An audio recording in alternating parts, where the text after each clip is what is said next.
Paris did not awaken that morning with the sound of prayer. It awakened with screams. September 1792 had turned the City of Light into a furnace of blood. Bells rang across the rooftops as if tolling for the dead. And outside the prison of La Force, the mob gathered in waves. Torches burned against stone walls, faces twisted with hunger for vengeance. The gates groaned open, and silence fell for a moment. From the darkness, a fragile figure appeared, pushed into the light of fury. She was Marie-Thérèse Louise de Savoie-Carignan, the Princesse de Lamballe. No throne was hers. No crown weighed upon her head.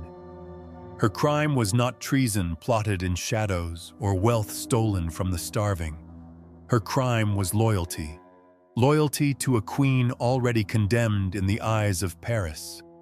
In her small frame, the crowd saw everything they hated. They saw Versailles. They saw silk. They saw privilege. They did not see the woman who had lived quietly, who had known grief and solitude. The roar rose again. Stones were thrown. Curses spat like fire. Children were lifted on shoulders to watch. What was about to happen was not justice. It was a spectacle. And the victim was a woman whose only weapon was silence. Each step she took was swallowed by cries that demanded her body, her head, her very existence torn apart. This is not the story of a ruler who fell from power. It is the story of a friend whose devotion became a death sentence, and whose final moments reveal the darkest hunger of a revolution gone mad. Stay until the end to uncover what truly happened to the Princesse de Lamballe. And subscribe now to walk deeper into the shadows of history that still stain the memory of nations. Marie-Thérèse Louise de Savoie Carignan was born into halls of stone that echoed more with silence than laughter. She belonged to a branch of the House of Savoy, a name that carried nobility but not the warmth of a home. Her earliest memories were marked by absence.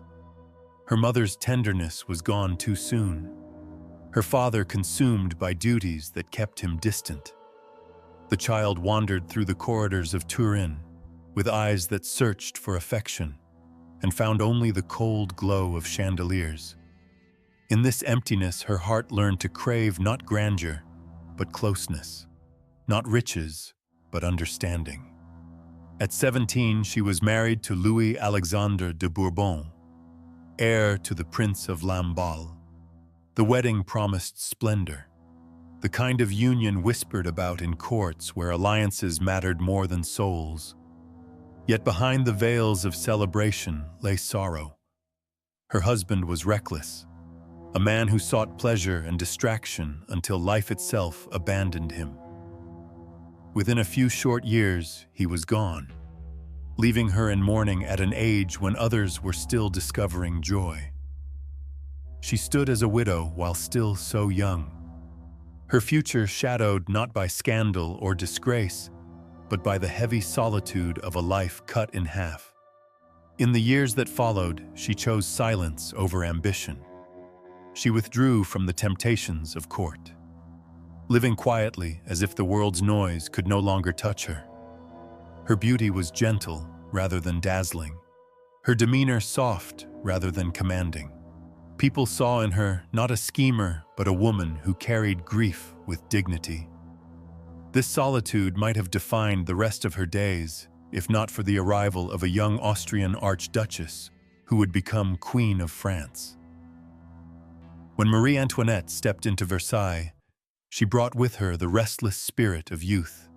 Surrounded by flatterers and rivals, she often felt the loneliness that power cannot ease. In the Princesse de Lamballe, she found something rare, a companion whose presence was tender and unthreatening. The widow who had known so much loss became the confidant of a queen who struggled beneath the weight of expectation. What began as companionship soon deepened into something more profound, a sisterhood woven out of trust and vulnerability. For Lamballe, This friendship was not a pursuit of favor. It was the first time she felt seen beyond titles and duties. For Antoinette, it was the comfort of knowing there was one soul in Versailles who did not seek advantage. Their bond became a refuge against the glittering cruelty of the palace. In Lamballe's quiet devotion, the queen discovered peace. In Antoinette's laughter, the widow rediscovered life. Yet in choosing to remain at the queen's side, Lamballe unknowingly sealed her destiny. She became more than a friend. She became a shield, a living testament to loyalty. In a world where alliances shifted like sand, she offered constancy. That constancy would one day be tested in ways no one in Versailles could imagine.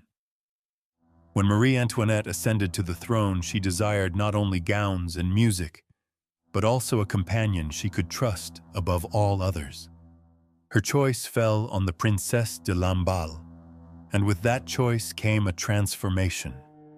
The quiet widow who once lived far from ambition was appointed superintendent of the Queen's household. It was a title that no other woman in France could rival. The position gave her authority over every lady who served the Queen and brought with it a fortune in income that secured her place among the most powerful women of the court. For Lamballe, it was a leap into a world she had never sought. She had not chased power, yet it was suddenly laid before her in abundance. She walked through Versailles, not as a guest, but as a guardian of the Queen's private world. Doors opened at her approach. Courtiers bowed as she passed. To many it seemed that fortune had rewarded her loyalty with influence beyond measure. Yet in truth, that influence carried a hidden curse. Versailles was a nest of envy. The jewels and perfumes could not mask the hunger those who felt passed over.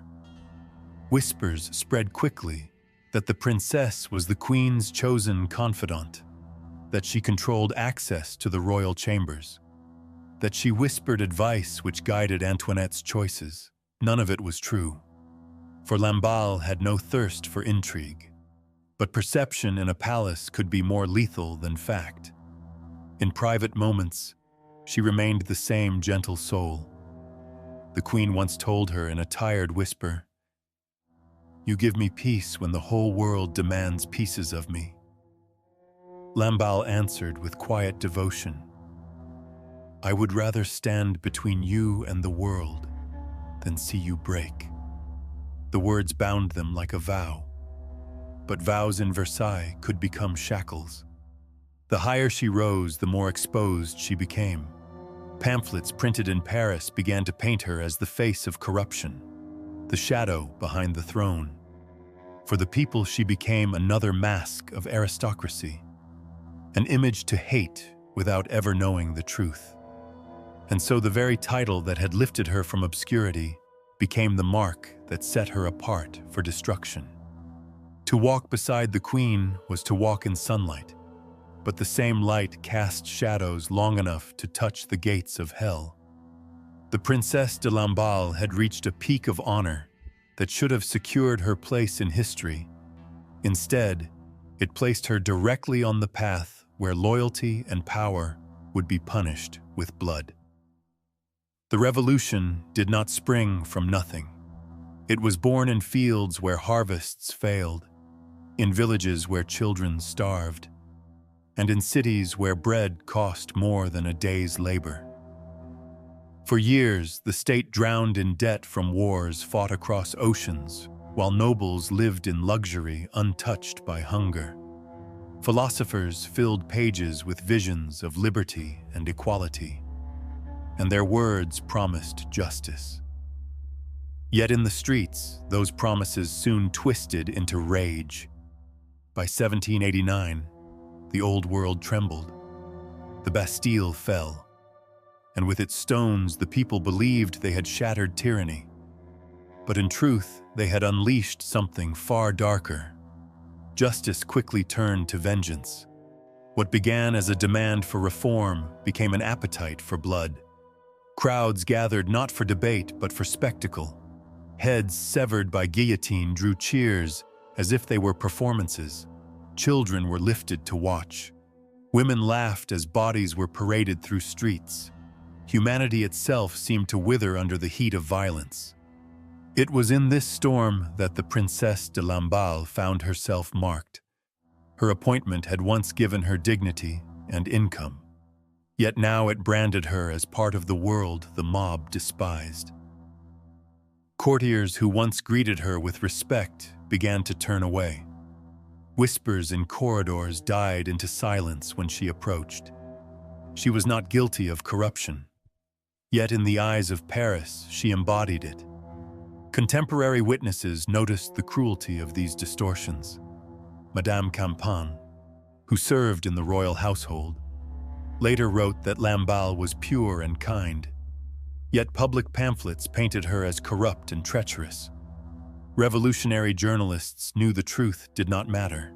Symbols mattered more. By attaching Lamballe's name to every sin of the monarchy, they gave the people a figure to hate. Historians have often reflected on this descent. Jules Michelet described the revolution as both a rebirth and a nightmare, a force that promised light but often delivered darkness. Alphonse de Lamartine called the massacres a frenzy where innocence offered no defense. Lamballe was one of its most tragic victims long before she was led to the scaffold.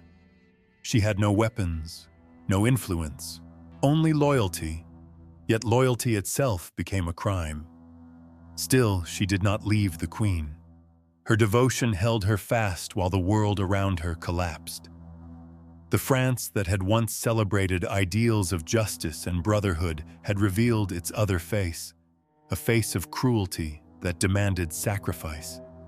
And as crowds roared for blood outside the palace walls, Lamballe's very presence beside Marie Antoinette ensured that her life would be the price. Versailles was no longer a refuge. The queen moved through its gilded halls with eyes that no longer trusted those around her. Allies disappeared one by one, and the silence of once loyal courtiers became more painful than open betrayal. The Princesse de Lamballe felt the same isolation closing in. She was still beside Marie Antoinette. Yet the air had grown colder, and the glances cast toward her carried the weight of accusation. Rumors spread until they hardened into chains. Her name was spoken not as that of a gentle widow, but as a figure of corruption invented to feed the fury of Paris. When the royal family was placed under surveillance, Lamballe was marked as dangerous by association. Soldiers came for her without ceremony. She was taken not as an enemy who had plotted, but as a friend who had refused to leave the queen.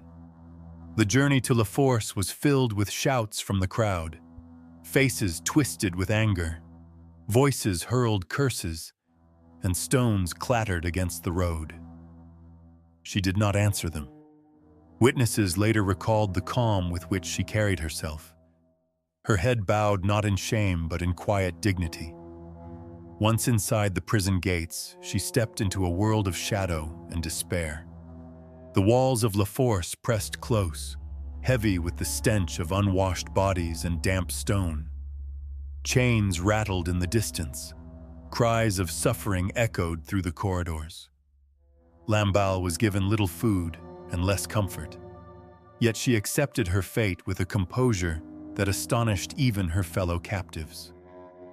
The Marquise de Tourzel remembered her as a source of serenity, offering words of kindness when others surrendered to fear. Each day brought new demands from her jailers. They pressed her to swear loyalty to the revolution, to curse the queen whose name had become a sentence of death. She would not yield.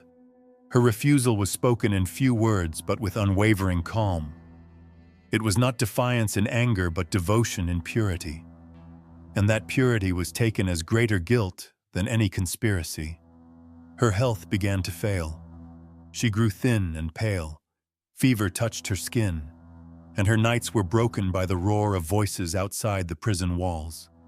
Yet she continued to rise each morning with quiet resolve. Fellow prisoners later testified that she carried herself with courtesy to the end, speaking softly and offering strength to those who had none. Historians have since written that in those weeks Paris no longer sought justice. It sought symbols. Lamballe became one such symbol, not for what she had done but for what she represented. In her frail body, the revolution saw a reminder of loyalty, and loyalty was unforgivable. The cell that confined her was not only a prison but a stage set for the final act of cruelty. The morning of the 3rd of September in the year 1792 broke with a silence heavy enough to crush hope. In La Force prison, the prisoners stirred in fear, for they had heard the cries of the mob outside through the long night. Drums pounded in the streets, a rhythm that promised death. When the gates opened, lists were called. Names echoed in the air like verdicts already decided. Among them came hers, the Princesse de Lamballe. She stepped forward with measured calm. Her gown hung loose on a body worn by fever, yet her bearing carried the grace of the court she once knew. The mob surged when she appeared, faces twisted with rage, hands reached for weapons, voices demanded blood. Still, she did not falter. She was offered one final chance to denounce the Queen and embrace the revolution. Her refusal was quiet but unshakable, and with that refusal, the crowd erupted. They descended upon her in a storm of fists and blades. Witnesses later described the frenzy as something beyond human, as if the city itself had gone mad. Her body crumpled beneath the violence. Her head was severed, lifted high on a pike, and paraded as if it were a prize won in battle. Cheers filled the square, drowning any echo of dignity. What followed revealed not justice but desecration. Her body was dragged through the streets, stripped of humanity, mocked by those who believed cruelty was triumph. Her head, pale and framed by golden hair, was carried past taverns and alleys where children stared and adults roared with laughter. Some accounts claimed it was brought before the temple where Marie Antoinette was held, a grotesque message that loyalty to the Queen would be punished with horrors beyond imagination. Contemporary voices recoiled. Madame de Tourzel wrote that Lamballe's death was a barbarity that stained France forever. Historians later judged the massacre as a turning point, when the revolution ceased to be guided by ideals and surrendered to bloodlust. The violence against her was not punishment for crime. It was theater for a mob that had learned to mistake brutality for power. To strike down a gentle widow who had no weapon, no intrigue, no defense, was to reveal the emptiness behind the slogans of liberty and fraternity. Her silence in the final moment spoke louder than the crowd that tore her apart. She chose dignity when others chose savagery. As the sun lowered on Paris that day, the Princesse de Lamballe no longer walked the earth, yet her image lingered on the streets where her remains had been paraded. In her death, the revolution exposed its most terrifying truth, that once hatred is unchained, it consumes the innocent before it ever touches the guilty. The death of the Princesse de Lamballe did not end in the courtyard of La Force. It lived on in the streets of Paris, carried on the pike that bore her head and in the whispers that spread across Europe. To some, she became a warning. To others, a symbol of how far the revolution had strayed from its promise. She had been no ruler, no schemer, only a friend loyal to a queen. Yet her body was treated as though it were the spoil of war. The violence of that September day revealed something deeper than political anger. It revealed a society that had learned to cheer at cruelty, to confuse vengeance with justice. Philosophers had once written of liberty and fraternity, but those words were drowned by the roar of a mob that found delight in desecration. when children laughed at the sight of her head, when crowds applauded the march of death through the boulevards. The revolution exposed its darkest secret. It was not only the monarchy that was collapsing, it was the very idea of humanity. Historians have struggled to reconcile the ideals of the revolution with its blood-stained reality. Some praised the birth of a new world. Yet many acknowledged that in moments like Lamballe's death, the revolution betrayed itself. Alphonse de Lamartine called the September Massacres a frenzy where innocence offered no protection. To look at Lamballe's fate is to see how quickly a dream of equality can dissolve into savagery. Her life became a mirror that forced uncomfortable reflection. If a gentle woman could be torn apart for nothing more than loyalty, then no one was safe. The mob did not ask for reason. It demanded sacrifice. The executioner's blade and the crowd's laughter became instruments not of freedom, but of fear. In the death of Lamballe, Paris displayed the cruelty that lurks when restraint is lost. And yet within that horror, there remained the dignity of her final silence. She did not curse her captors. She did not abandon the queen. In choosing devotion over betrayal, she preserved the one thing the mob could not steal. They took her body. They mocked her remains. But they could not corrupt her faithfulness. That is why her name endures, not as an emblem of corruption, as the pamphlets claimed, but as a symbol of loyalty destroyed by hate. As time passed, her memory haunted France. Writers and poets invoked her image as proof that the revolution had crossed a line from justice into barbarity. Her death forced later generations to ask what liberty means when it is purchased with the blood of innocence. It is a question that still lingers wherever revolutions rise and fall. Her story closes not with victory or power, but with sacrifice. The Princesse de Lamballe walks with us still as a reminder that once cruelty is welcomed as justice, no society can claim to be free. Like a rose crushed beneath the weight of stone, her beauty was destroyed, but its fragrance lingered. And so we remember her, and through her, we see the shadows that history tried to bury. If you wish to continue uncovering the hidden truths of those who were lost to cruelty and silence, stay with this channel. Like, share, and subscribe, so that these voices from the past may never be forgotten again.